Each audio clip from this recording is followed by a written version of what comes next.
Provincia ART. Nuestro trabajo es protegerte en el tuyo. Provincia ART, la aseguradora de riesgos del trabajo del Grupo Provincia.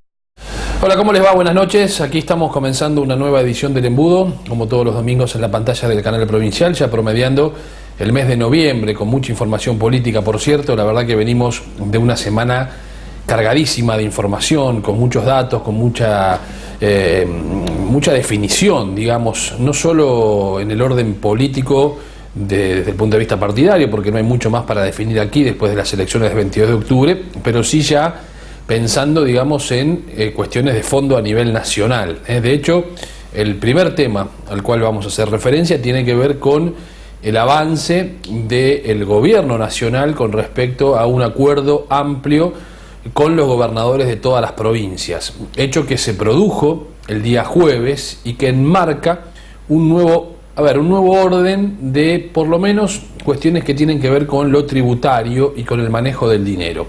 Esto viene a colación de la situación política emanada de la provincia de Buenos Aires, que en definitiva es a donde llegamos con la pantalla del canal provincial, el futuro de la provincia de Buenos Aires, que en principio va a tener para el próximo año una inyección de recursos muy importante, del orden de los 40.000 millones de pesos, acordado en reuniones previas entre el presidente de la República, los gobernadores, al margen de la situación que se había planteado con una petición de María Eugenia Vidal en la Suprema Corte de Justicia de la Nación, donde hay un reclamo por la actualización del fondo del conurbano bonaerense. Allí María Eugenia Vidal venía planteando la necesidad de esa actualización de un fondo que hemos explicado ya en otras ocasiones y que tiene que ver con un retraso en la recepción de dinero de parte del gobierno federal que arrancó en la década del 90, pero que se terminó congelando tiempo después.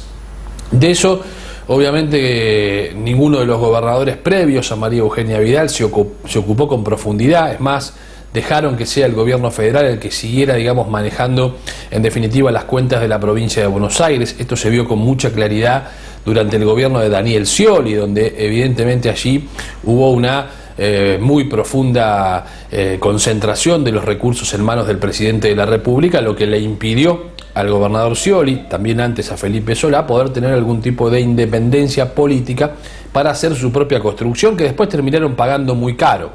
Felipe Solá, bueno, dejó de ser gobernador, en un momento quiso plantear la idea de la reelección en función de lo que estaba pasando, por ejemplo, en otras provincias. Recuerden que aquel caso de la provincia de Misiones, donde el obispo Joaquín Piña le termina, digamos, dando un mazazo a esa idea que presentaba el entonces gobernador de Misiones, Rovira, un poco impulsado por Néstor Kirchner, como testeo para ver si había plafón en la sociedad de plantear una reforma de la Constitución que permitiera una reelección indefinida. Si eso se daba en Misiones, probablemente después Néstor Kirchner lo iba a querer hacer en el orden nacional, y también lo había pensado Felipe Solá en la provincia de Buenos Aires, cosa que después terminó obviamente volando por los aires. Tras Felipe Solá llegó Daniel Scioli, y Daniel Scioli sabemos que dependía pura y exclusivamente de los envíos que el humor del presidente o de la presidenta de la Nación tuviera para con él, para poder terminar pagando los sueldos y saldando las cuentas. En este sentido, el reclamo de María Eugenia Vidal viene a romper una lógica, por lo menos, de statu quo de los gobernadores anteriores, lo cual ya de por sí le otorga un rédito político a la mandataria provincial diferente y muy importante. Esos 40.000 millones quizás sea mucho menos dinero del que hubiera tenido que cobrar la provincia de Buenos Aires si finalmente la justicia terminaba dándole la razón, como muchos creían que iba a terminar aconteciendo. Ahora, también es verdad que si la justicia le terminaba dando la razón a la provincia de Buenos Aires, lo que podía producirse era un gran conflicto nacional con el resto de las provincias, porque esto iba a implicar que ese dinero que tendría que haber sido direccionado a Buenos Aires se le quitaría al resto de los estados argentinos. Este fue uno de los grandes temas de la negociación de la semana que terminó, donde evidentemente ya en la anterior semana había habido un principio de acuerdo para que sea recompensada o compensada la provincia de Buenos Aires, y el resto de los gobernadores dijeron, bueno, si el gobierno federal, el gobierno de Macri, hace un resarcimiento a la provincia de Buenos Aires, nosotros lo que en principio no queremos es perder, con lo cual ya eso empezó a destrabarse. Pero ahora, por supuesto, lo que se planteó fue otra gran cuestión, que es, bueno, a ver, si la provincia de Buenos Aires tiene resarcimiento, porque además tiene un pedido hecho en la justicia, nosotros, los gobernadores, también tenemos hechos pedidos en la justicia para resarcimiento de fondos. Bueno, ¿quién va a poner la plata? Y este fue el último punto por el cual, digamos, se terminó dilatando la negociación entre los gobernadores, el gobierno nacional. Primero hubo una reunión el día miércoles en el Consejo Federal de Inversiones, allí en la capital federal, donde se avanzó fuertemente en gran parte de los entendimientos. Tuvo que llegarse hasta allí el ministro del Interior, Rogelio Frigerio, para un poco, digamos, abordar la situación y poder, digamos, salir de algunas trabas que había en ese entendimiento. Y después llegó el día jueves con la continuidad de las negociaciones y el encuentro con el presidente de la República, Mauricio Macri. Desde el punto de vista político, para analizar y entender esta situación, uno tiene que observar que Macri está aprovechando el envión que le han dado las elecciones del 22 de octubre y también las del mes de agosto, donde obtuvo en líneas generales un fuerte respaldo de toda la República Argentina. Hubo lugares, obviamente, donde le fue mejor que en otros, pero la verdad es que tuvo un respaldo fuerte de las provincias argentinas, lo que le da, obviamente, un plafón político para avanzar en estas reformas que venía planteando y que terminó de anunciar pocas horas después del triunfo del 22 de octubre. Cuando digo el triunfo, me refiero a que Cambiemos fue la fuerza política más votada en todo el país. Es verdad que el resto de los sectores políticos no fueron con una oferta unificada a nivel nacional, por ende la discusión después es qué pasó en cada una de las provincias. Pero como no se daba hace muchos años en la Argentina, el oficialismo logra ganar, por ejemplo, en los principales distritos electorales de nuestro país, aquellos que tienen mayor cantidad de población, mayor cantidad de ciudadanos que votan. Buenos Aires, Ciudad de Buenos Aires, Santa Fe, Córdoba, la provincia de Mendoza, fueron, digamos, triunfos para Cambiemos. Este plafón político, sumado al desconcierto en líneas generales del peronismo, le dan a Macri la posibilidad de avanzar fuertemente, porque hoy casi nadie, diría que nadie, está en condiciones firmes de poder oponerse a este tipo de reformas que plantea el gobierno. Sí, quizá hay una discusión, se han cambiado, se han modificado por petición de los gobernadores e incluso también por petición de los sectores sindicales, porque esta es otra de las noticias de la semana, la famosa reforma laboral que en un principio había asustado a muchos cuando fue anunciada por el ministro de Trabajo, Jorge Triaca. Terminó después llegándose a un acuerdo con los sectores gremiales.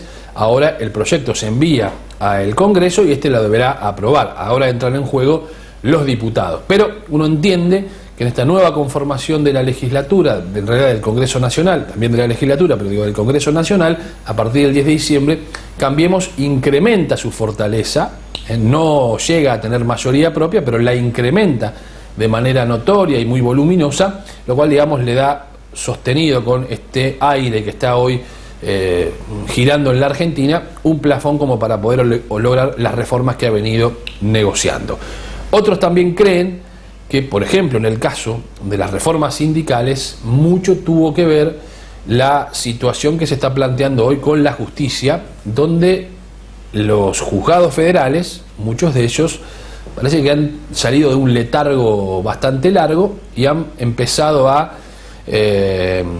agilizar causas que hoy ya tienen detenidos. Por ahora, esos detenidos son todos de un solo sector político, pero los gremios o algunos dirigentes sindicales le han puesto el ojo a esa situación y lo han observado con cierto cuidado de lo que puede llegar a suceder hacia adelante en ese contexto, y algunos creen que la sesión o las sesiones de los dirigentes sindicales de la cúpula de la CGT en algún punto también habría tenido que ver con ello, digamos, ¿no? Con la sensación de que algunos expedientes podrían acelerarse en los juzgados federales y algunos de ellos hasta podrían llegar a involucrar a dirigentes importantes sindicales de la Argentina. Hay, la verdad, todo un clima vinculado con esto, sumado a lo que también ha sido noticia en la semana que pasó y lo va a seguir siendo en las próximas horas, que tiene que ver con el famoso FIFA Gate y las declaraciones del ex gerente general de torneos y competencias en los Estados Unidos, Alejandro Bursaco,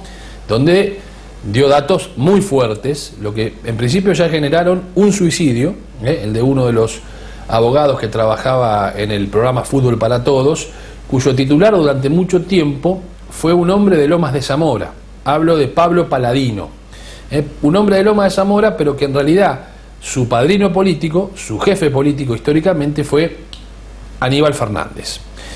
Horas antes de conocerse la declaración de Alejandro Bursaco, quizá de casualidad, aunque existe poco la casualidad en la política, el propio Aníbal Fernández sale con una carta, esta nueva metodología del peronismo de las peleas epistolares. Ya hemos visto cartas de Devido varias, ahora aparece la carta de Aníbal Fernández, haciendo una crítica muy dura a la manera que condujo el proceso electoral Cristina Fernández de Kirchner, que la llevó a la derrota en la provincia de Buenos Aires, y a una idea, según Aníbal Fernández, de intento de destrucción del peronismo. Extraño lo de Aníbal Fernández, porque él formó parte durante mucho tiempo de ese espacio político, donde él reivindicaba permanentemente, no solo a Néstor Kirchner, sino a Cristina Fernández de Kirchner como uno de los mejores cuadros políticos de la Argentina, así lo definía Aníbal Fernández, y ahora de repente entiende que ha conducido mal ese proceso y que está llevando o ha querido llevar a la destrucción del peronismo, cosa que no se quejó cuando, por ejemplo, Cristina Fernández de Kirchner tomó la determinación de darle su apoyo al propio Aníbal Fernández para que sea el candidato a gobernador de la provincia de Buenos Aires, sabiendo que eso era casi un salvavidas de plomo, que le iba a terminar dando a Aníbal Fernández la imposibilidad de ser gobernador y le abriera la puerta al triunfo de María Eugenia Vidal. Con lo cual, digamos, empiezan a lavarse los trapitos sucios, ya no en casa, sino de manera pública, en esta descomposición de un sector político que fue el que gobernó durante los últimos 12 años, en muchos casos con mano de hierro, con una contundencia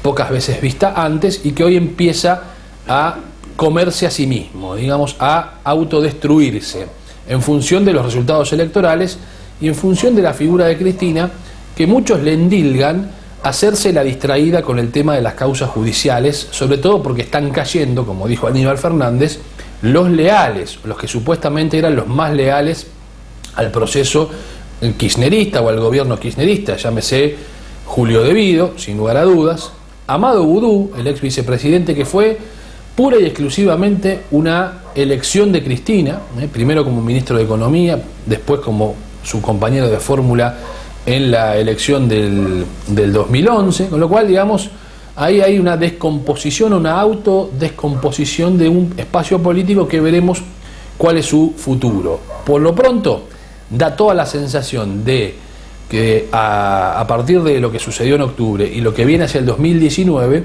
el gobierno no es que tendrá el camino allanado, pero sí en principio tendrá que equivocarse mucho para tener inconvenientes electorales en el 2019. Y en ese equivocarse mucho, no solo ingresa, digamos, en la discusión la parte política, sino también la parte económica. Y aquí les voy a dar un dato, una información. Hace pocos días atrás hubo una reunión informal, digamos, para intercambiar conceptos y miradas, de por lo menos 12 economistas de los que habitualmente ustedes suelen observar en los medios de comunicación. El dato es que dentro de ese grupo, los economistas que estaban allí reunidos, ninguno de ellos puede ser tildado de un economista del campo nacional o vinculado al kirchnerismo o al peronismo, todo lo contrario. De hecho estaba, por ejemplo, Domingo Cavallo, o Daniel Marx, o Miguel Ángel Broda, por citar algunos casos de los que se reunieron en ese encuentro que le estoy haciendo referencia. Y allí todos coincidieron que hay algunas señales de alarma con el manejo de la economía que deberá atender el gobierno y que probablemente, si lo sabe manejar y si tiene muñeca para manejarlo, no vaya a tener grandes turbulencias de aquí al 2019. Pero si hacen esa consideración, repito, economistas que no pueden ser tildados de kirchneristas, si hacen esa consideración para evaluar, miren que lo que se está aquí constituyendo es una nueva bomba en la economía a partir de la emisión de los bonos, la emisión de los LEVAX, sobre todo, esa sobreemisión de LEVAX que ya ha superado la plataforma monetaria de nuestro país. Es decir, hay una señal de alerta que obviamente el mercado en algún momento va a direccionar. ellos creen que por lo menos en el tiempo que viene, ese direccionamiento o el mercado hará un par de testeos, a ver cómo responde el gobierno. Pero la preocupación empieza ya a centrarse en el día después de lo que podría ser la reelección de Mauricio Macri, sobre todo en el futuro de las famosas LEVACs que han recobrado un protagonismo muy importante en este tiempo del gobierno de Mauricio Macri, que ha decidido financiar el gasto a través de la emisión de deuda. Entonces hacen esta observación. Me pareció muy interesante cuando me relataban y me contaban los datos, porque estamos hablando de economistas que no pueden ser tildados de kirchneristas, o todo lo contrario. Muchos de ellos además apoyan en gran parte el gobierno de Mauricio Macri, pero dicen cuidado con esto, y además sobre el tema de la reforma impositiva dicen, la verdad es que no vemos grandes cambios que signifiquen un alivio en el bolsillo del ciudadano de a pie. El ciudadano, el monotributista y sobre todo el responsable inscripto cada día tiene más presión sobre sus hombros desde el punto de vista impositivo, cuestión que no da más. Y alguien me decía, el que entiende, evidentemente el que se ha dado cuenta de esto, de que no se soporta una mayor presión impositiva, es el propio presidente, Mauricio Macri. Ahora, el resto parece que ha ingresado en el simacrismo o en el simauricio, y nadie se anima quizá a plantear algo muy distinto o a llevarle una mala noticia al presidente, cuestión que sucede muy a menudo en los procesos políticos, sobre todo cuando esos procesos están en alza y son muy pocos los que van y le dicen al presidente o al que conduce ese proceso político lo que piensan, porque temen a que una reacción en contrario los pueda dejar afuera o del gobierno o de la cercanía del poder. Vamos a hacer la primera pausa en el programa de esta noche.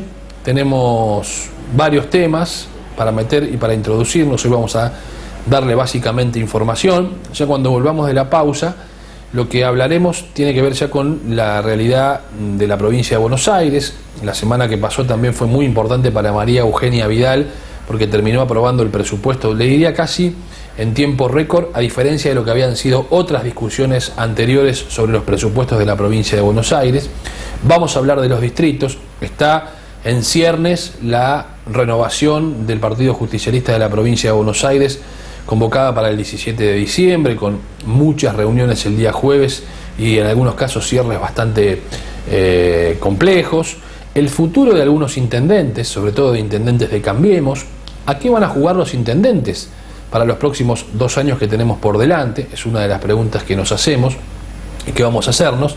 Y vamos a empezar, hoy va a ser apenas un comienzo, a observar con detenimiento la situación que puede emanarse políticamente en General Rodríguez, en el municipio de General Rodríguez, gobernado por Darío Cubar, que fue el único intendente de Cambiemos que perdió la elección intermedia, el único. O sea, no hubo ningún otro intendente hoy de Cambiemos que el 22 de octubre haya perdido a nivel local su fuerza política. El único fue Darío Cubar, el intendente de General Rodríguez. Pero me parece que hay en ciernes algunas cuestiones que, desde el punto de vista de la gestión, podrían complicarle la situación política a Cubar, sobre todo a partir del 10 de diciembre, cuando se modifique la composición del Consejo Deliberante de ese distrito. De por sí les doy un dato. Quien lo acompañó a Cubar como primer candidato a concejal en las elecciones del 2015, que le diera el triunfo a Cubar para gobernar General Rodríguez, hablo de el hoy concejal Sergio Mafía, ya está enfrentado con Cubar. O sea, quien lo reemplazaría si hubiera algún inconveniente, si tuviera que pedir licencia a Cubar por alguna razón, ya hoy está enfrentado políticamente con Cubar y está en el Consejo Deliberante. Hablo de Sergio Mafía, que además fue secretario de gobierno en el primer tiempo del gobierno de Darío Cubar y que terminó, diría, enfrentadísimo con el actual intendente. Toda una situación que empezaremos a adelantarle hoy porque, recuerden lo que les digo, después del 10 de diciembre, no sé si este año, pero el año que viene, puede haber conflictos serios en la cuestión política del distrito de General Rodríguez, que ya tiene algunos antecedentes no muy positivos en cuanto al manejo institucional de esa comuna. Hacemos la pausa, ya venimos, también por supuesto vamos a recordar, porque ha sido también una semana triste para el peronismo de esta región, sobre todo para el peronismo de General Sarmiento, de lo que fue la General Sarmiento, con el fallecimiento, el paso a la inmortalidad de uno de los dirigentes emblemáticos de ese viejo general Sarmiento, pero que tenía vigencia hace ya unos cuantos años en el distrito de José Cepaz. Hablo de Juan Carlos Denucci, exdiputado provincial, un hombre muy importante en la estructura de Mario Ischia, sobre todo en la estructura para que Mario Ischia sea intendente en el 99, después acompañándolo en todas las gestiones que desarrolló. Es una familia política, porque Denucci, el apellido Denucci es sinónimo de una familia política en el distrito de José Cepaz y en el viejo general Sarmiento, incluso también en San Miguel, porque ha habido, digamos, integrantes de la familia Denucci, la esposa de Juan Carlos, ahora fallecido, Isabel Rae, que por ejemplo fue concejal en San Miguel y fue candidata en otras oportunidades. Es decir, el apellido Denucci está emparentado con la vida política del ex general Sarmiento y sobre todo de la división de general Sarmiento, porque además Juan Carlos Denucci fue uno de los hombres que participó y que firmó el proyecto que en aquel entonces le dio la división a los distritos de San Vicente, de Morón y en ese entonces de General Sarmiento, convirtiendo en aquella oportunidad a San Miguel, José Cepaz y Malvinas Argentinas.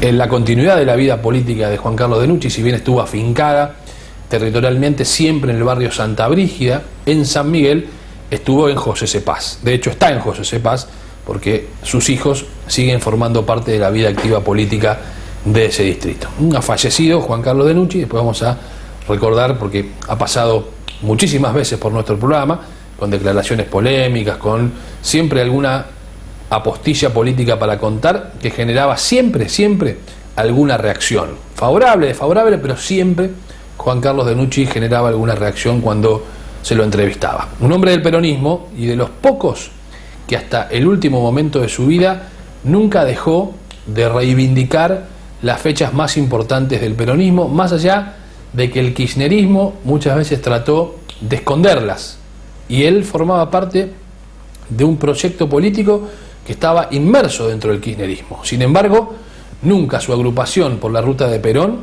dejó de recordar las fechas emblemáticas del peronismo, y fallece a pocas horas de cumplirse un nuevo aniversario. Esto será, en realidad, esto fue, digamos, él fallece el 15 de noviembre, lo velan entre el 15 y el 16 y le dan sepultura el 16 de noviembre, y el 17 de noviembre justamente es una fecha emblemática para el peronismo que seguramente hubiera recordado como lo hacía todos los años, conocido como el Día del Militante. Esto fue el viernes, en recuerdo al 17 de noviembre de 1972, cuando Perón regresa de manera no definitiva, sino el primer regreso de Perón a la Argentina tras casi 18 años de exilio. Fecha en la que Juan Carlos Denucci estaba ya militando en el peronismo. La verdad que no me acuerdo haber conversado con él sobre su presencia en aquel entonces cuando regresa Perón el 17 de noviembre, pero sí recuerdo haber conversado con él cuando me contaba que él sí estuvo presente en el famoso 20 de junio del 73, en aquel episodio de Seiza, cuando sí definitivamente Perón ya regresa a nuestro país. Hacemos la pausa, ya venimos. Disfrutar está bueno, ¿no? Yo elijo esto. Nada más es sentir mejor. Disfruto la adrenalina, que corre a toda velocidad por mis venas. Disfruto la euforia que me produce y esa sensación de querer más, más y más. Pero existen otras formas de sentir placer, como la adicción, que no te deja elegir y al final tampoco te da placer. Vos todavía estás a tiempo de volver a elegir. Si tienes alguna duda, llámanos y trabajemos juntos para poder ayudarte.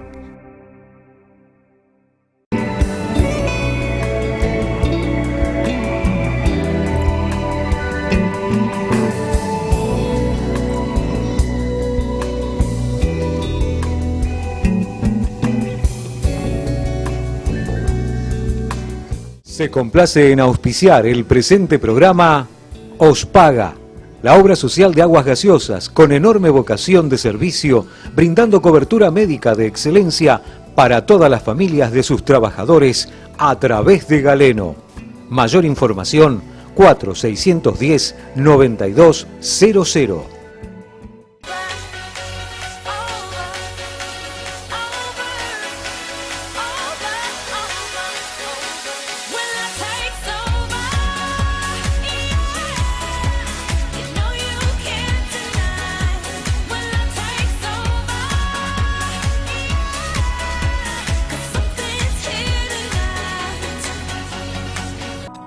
Hotel La Joya, un castillo milenario convertido en el templo del amor, atendido con la mayor privacidad y discreción, cocheras individuales, habitaciones de categoría con música funcional y canales de TV, hidromasajes, servicio de bar y boutique.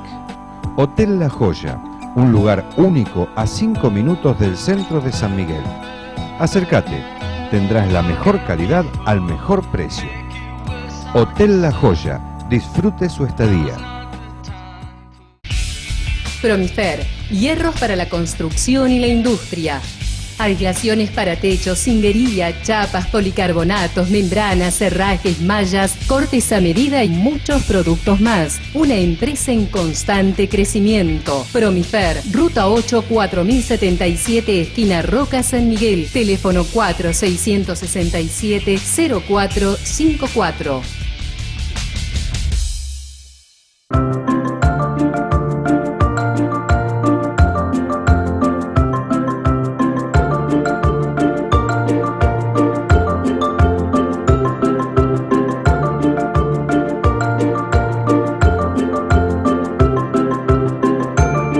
Mitremat, más de 45 años de atención al público y gremio, avalan nuestra honestidad y prestigio.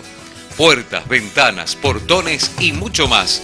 Ahora Mitremat incorporó las mejores marcas para construcción en seco a través de Centrosec SRL. Todo lo que necesite para su casa, negocio, country, departamento, adaptándose a todo tipo de construcción, estándar y a medida.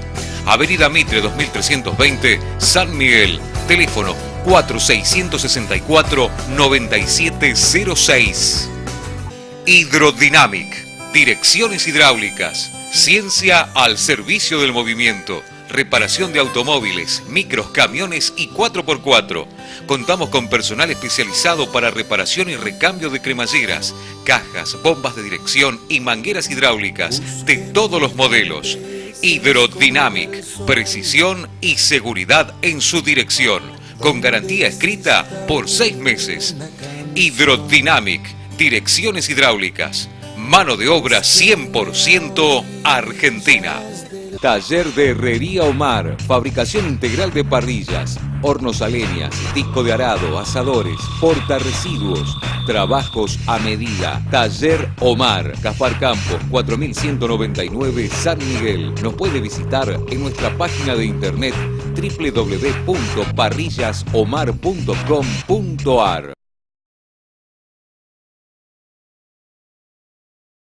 Bueno, vamos a introducirnos en este bloque en algunos de los temas políticos más importantes de los últimos días y que van a abrir, les diría, ya un final de año un poco más tranquilo en apariencia, porque por lo menos en la provincia de Buenos Aires se terminó de aprobar el presupuesto 2018 que pretendía María Eugenia Vidal, con algunas modificaciones consensuadas con básicamente dos sectores de la oposición. Uno con el sector de Sergio Massa, que termina, digamos, su mandato como diputado nacional el 10 de diciembre, y que deberá volver, como se conoce, al llano, aunque no se va a ir de la política Sergio Massa, todo lo contrario, va a seguir haciendo política. De hecho ya está pensando en algunos trabajos desde consultorías y también de fundaciones para desarrollar algunos aspectos vinculados, por ejemplo, a temas de la seguridad o a temas relacionados con la seguridad. Esto va a ser Sergio Massa probablemente, pero sus diputados va a mantener alguna representación en la provincia de Buenos Aires, en la Cámara de Diputados y también en la Cámara de Senadores, allí mucho menos, va a perder mucha fuerza, digamos, en cuanto a presencias en la Cámara de Senadores. En principio le quedarían 2 senadores propios, que veremos si mantienen esa unidad con un bloque del Frente Renovador o del Frente Un País, o deciden actuar de manera diferente. Pero hasta aquí, para la aprobación del presupuesto del 2018 que pretendía la gobernadora, no solo el presupuesto, sino también el pedido de endeudamiento, la autorización para que la provincia pueda endeudarse, y sobre todo el pacto fiscal, gobierno provincial con los municipios.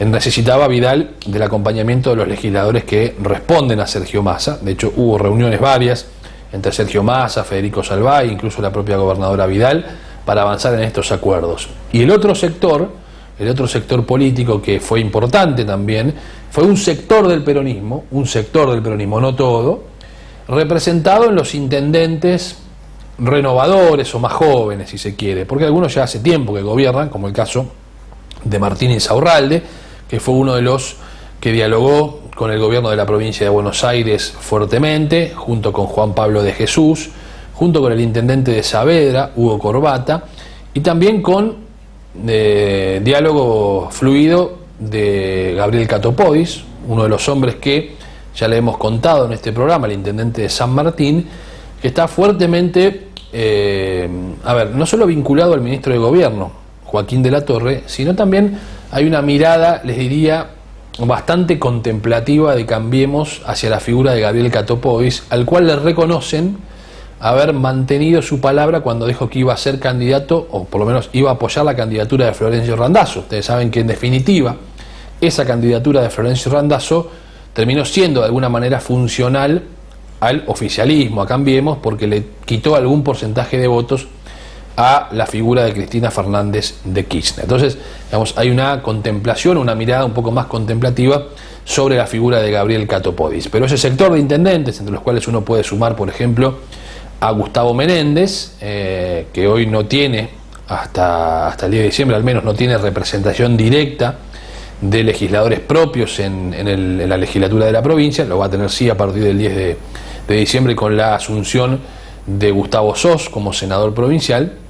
Digamos, ese sector fue uno de los que acompañó, digamos, y que hizo que muchos diputados del Frente para la Victoria o del peronismo votaran a favor de todo lo que pedía la gobernadora de la provincia de Buenos Aires. Repito, se introdujeron algunos cambios, hubo algunas modificaciones sobre porcentajes a repartir y a discutir. Uno de ellos tenía que ver con el fondo educativo, era un fondo que reciben los municipios y que tenía, digamos, la intención Vidal de que de todo ese fondo, por ley, el 85% fuera exclusivamente destinado a la realización de obras en las escuelas, que muchas de ellas están, la verdad, destruidas en la provincia de Buenos Aires, y que si no hay un buen trabajo, como sucede en algunos casos, entre el consejo escolar y el municipio, las escuelas, la verdad, la pasan mal. Entonces, Vidal quería que el 85% de ese fondo fuera afectado de manera exclusiva al tema de las obras. Los intendentes discutían esto, creían que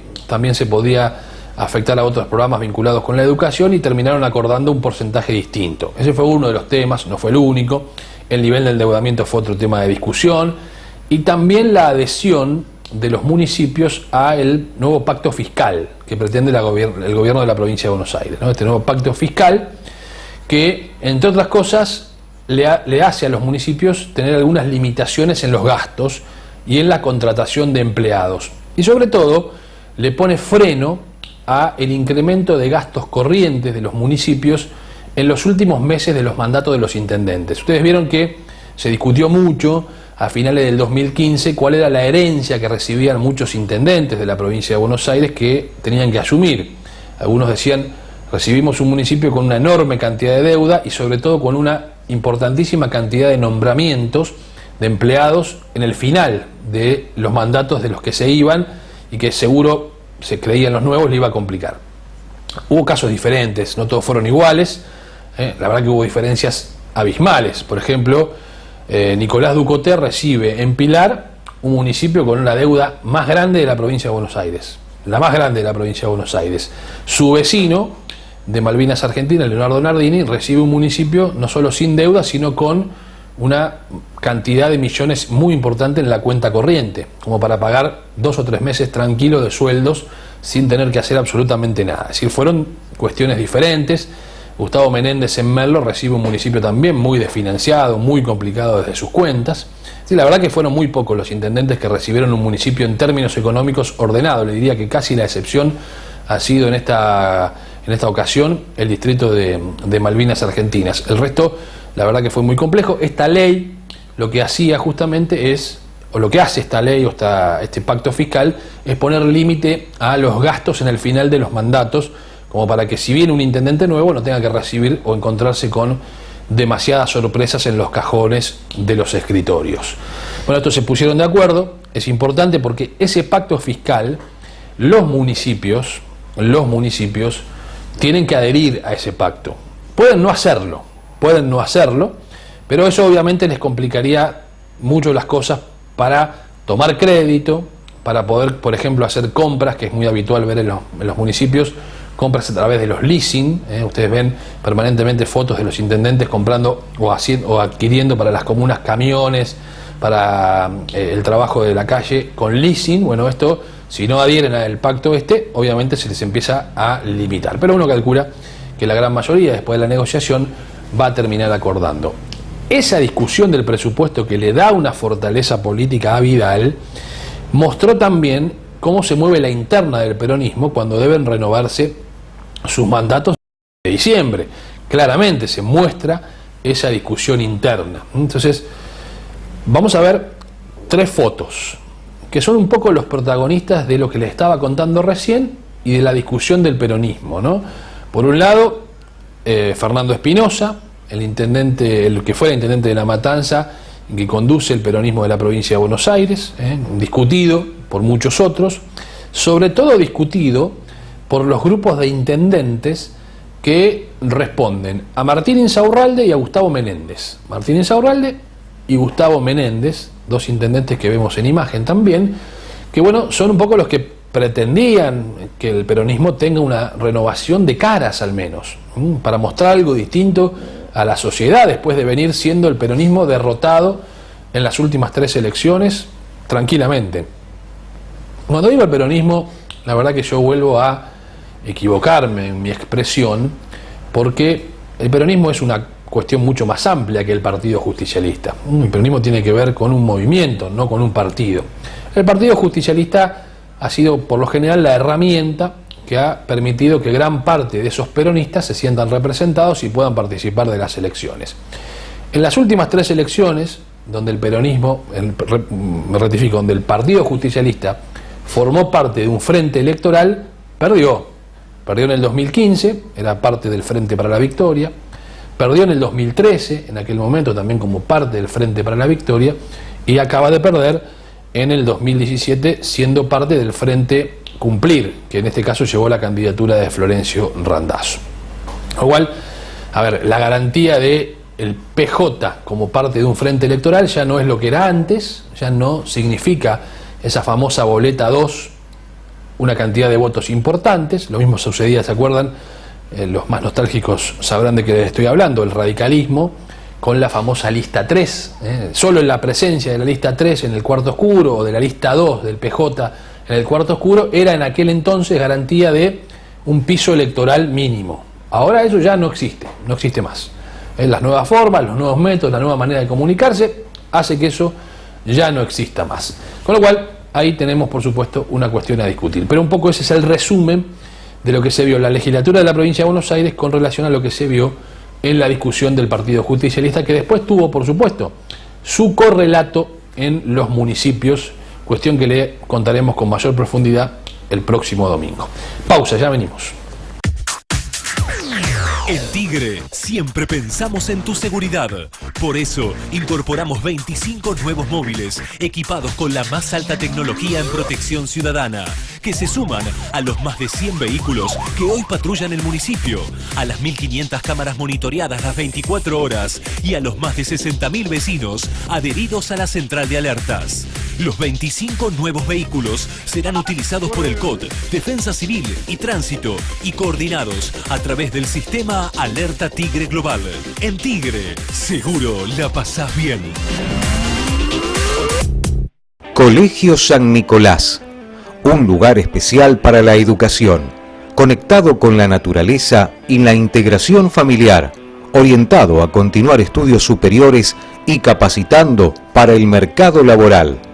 Polimodal, secundaria, educación primaria, jardín de infantes.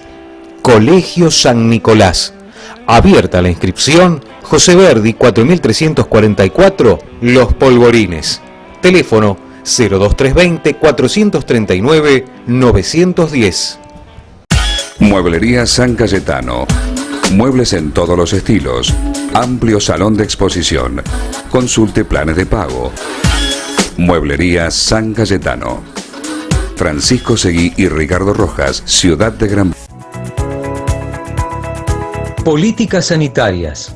Recambio de 95 tanques de agua y cañerías. en una política clara sanitaria, obras de infraestructura, la construcción del nuevo Jardín 901, cumpliendo con la comunidad, con una deuda histórica, la finalización de la EP 31, saldando una obra que llevaba años paralizada, 10 aulas nuevas de jardín de infantes y más de 15 obras en distintos establecimientos que se están desarrollando en nuestro partido, con una inversión por parte de la Municipalidad de San Miguel de casi 27 millones de pesos. Se continúa con el plan Escuelas Más Seguras, cumpliendo con un corredor escolar por parte de nuestras fuerzas de la Policía Municipal y la totalidad de nuestras escuelas con alarmas satelitales. Esto lleva a tener el índice más bajo en la región de actos de vandalismo y hurto en nuestras escuelas. Todo esto se desarrolla mediante un trabajo coordinado entre el Consejo Escolar, la Municipalidad de San Miguel y la Dirección General de Escuelas dependiente de la provincia de Buenos Aires. Juntos se puede. Consejo Escolar de San Miguel. Jaime Méndez, Intendente.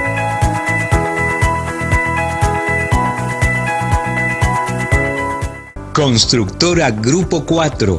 Excelencia en construcción y emprendimientos urbanos.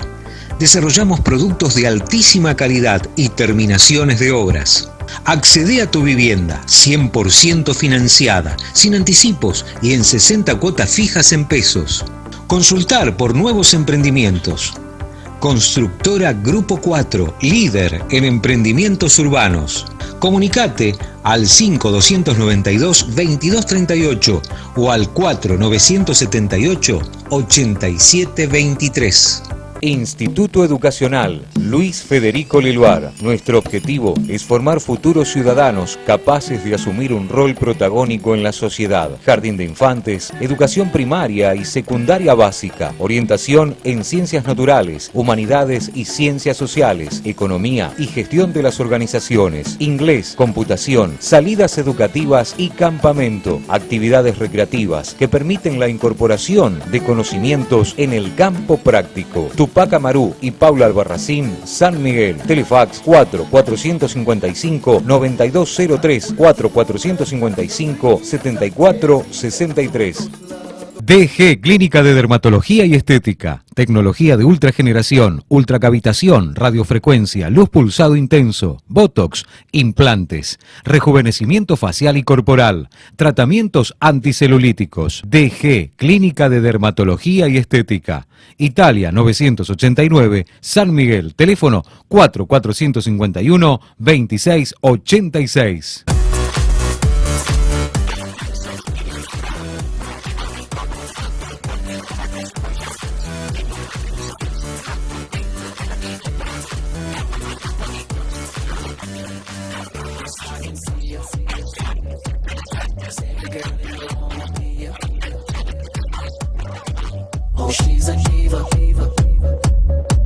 Bueno, vamos a introducirnos ahora en lo que les contaba en el comienzo de este programa del Embudo, en este domingo especial. Mañana es feriado en la República Argentina, mañana es feriado.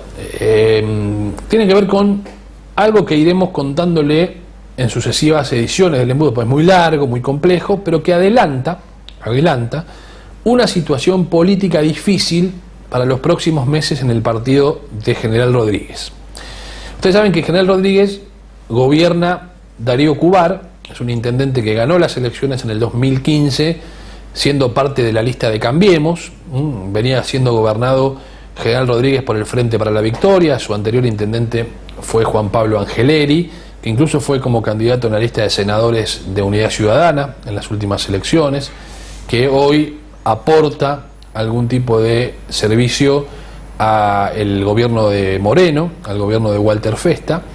Pero Angeleri también fue en su momento producto de una interna institucional en el Consejo Deliberante también, que determinó la destitución de quien fuera el jefe comunal. Me refiero a Coronel, a Coronel, que fue entonces el intendente que había sido electo en su momento y que terminó siendo destituido por varias razones. Cuando digo que hay una cuestión política compleja en General Rodríguez, me refiero a que ya hay varias investigaciones en marcha de manejos del Poder Ejecutivo que podrían terminar o derivar en pedidos de informe y sobre todo en comisiones investigadoras en el Consejo Deliberante. Yo voy a poner en imagen algunas de las tantas hojas y páginas que tenemos y que nos ha llegado a nuestra producción sobre muchísimas denuncias que se hacen sobre el gobierno de Darío Cubar, sobre la gestión del gobierno de Darío Cubar, hecha desde el Consejo Deliberante y desde algunos concejales. Vemos alguna imagen, digamos, son muchas cosas, por eso les dije que lo vamos a ir relatando en sucesivos programas, incluso hasta con la posibilidad de conversar con alguno de los protagonistas. El tema es que la conflictividad política hoy de Darío Cubar, que repito, fue el único intendente de Cambiemos de toda la provincia de Buenos Aires que perdió, o sea que no pudo en su municipio sostener esta ola amarilla que le dio el triunfo a muchos otros jefes comunales que incluso les había ido mal en las PASO o habían perdido en las PASO y que terminaron después dando vuelta a la elección en las elecciones generales. Darío Cubar no pudo, perdió.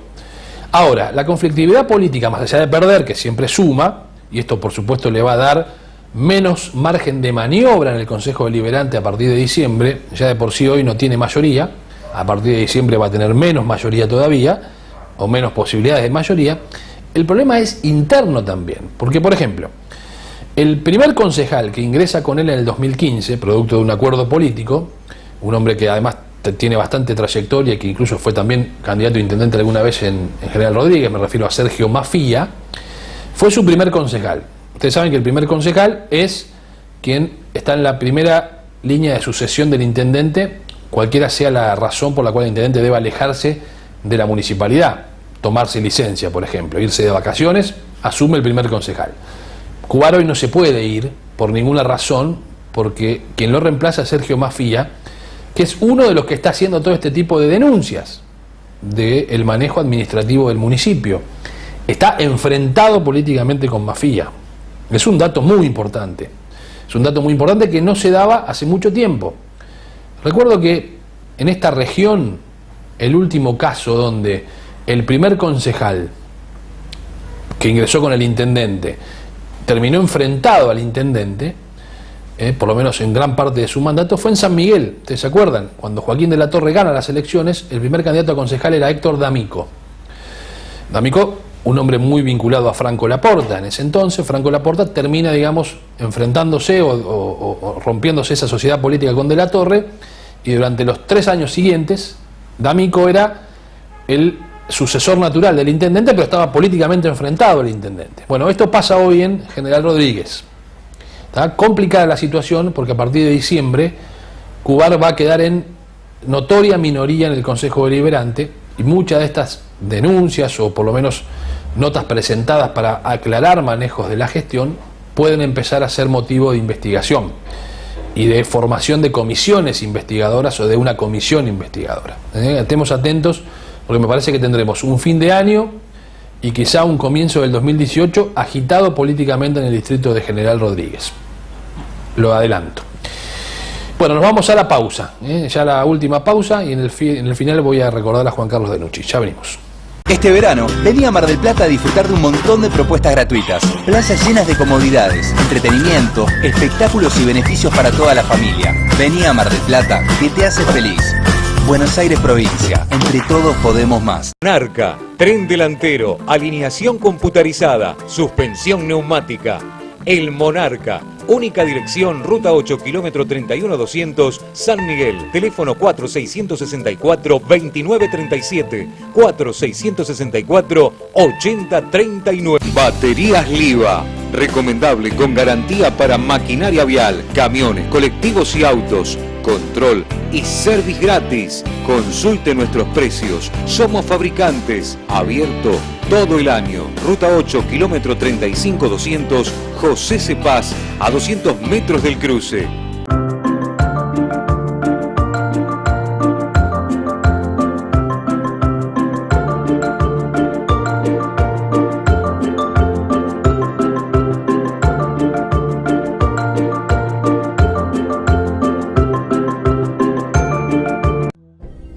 Hoy, ¿decidiste cambiar? ¿Tu vida profesional?